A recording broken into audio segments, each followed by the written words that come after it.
Hello అండి, happy శ్రావణ శుక్రవారం అండి. ఇంకా మంగళగౌరి వ్రతంలో పెట్టుకున్నాను కదండి ఈసారి. ఇంకా అదే కట్టుకున్నానండి. దానిపైన బ్లౌజ్ అయితే ఇలా హై నెక్ అయితే పెట్టి కుట్టుకున్నానండి. వేసుకున్న తర్వాత దాని లుక్ అయితే ఇలా ఉందండి. ఇంకా మనం ఏ పూజ చేయాలన్నా ముందుగా మనం అమ్మవారిలాగా రెడీ కావాలటండి. ఇంకా ఈ రాణి పింక్ కలర్ గాజులు అయితే వాటర్ ప్రూఫ్ గాజులు అని ఇంకా కలర్ పోవు అని అయితే చెప్పారండి. ఇంకా నాకు బాగా అనిపించి అయితే తీసుకున్నానండి. మరి ఇంకా కాళ్ళకైతే పసుపు పట్టించేస్తున్నానండి. ఇంకా పసుపు పట్టించిన తర్వాత శర మామూలే కదండి. ఇంకా గుమ్మాలు కడిగి ముగ్గులు వేయడం, వాకిళ్ళలో ముగ్గులు వేసుకోవడము, ఇంకా అన్నీ మనకు పూజలు వ్రతాలు అప్పుడైతే పనులైతే ఎలా ఉంటాయి, ఇంకా అందరి ఇళ్ళల్లో ఉండేటివే కదండి.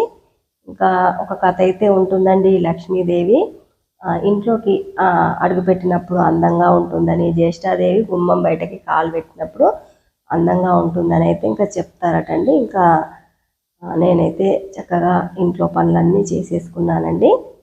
ఇంకా మరి థ్యాంక్ యూ ఫ్రెండ్స్. మా అను కేర్ ఆఫ్ సీను ఛానల్ని సబ్స్క్రైబ్ చేయండి, లైక్ చేయండి, షేర్ చేయండి.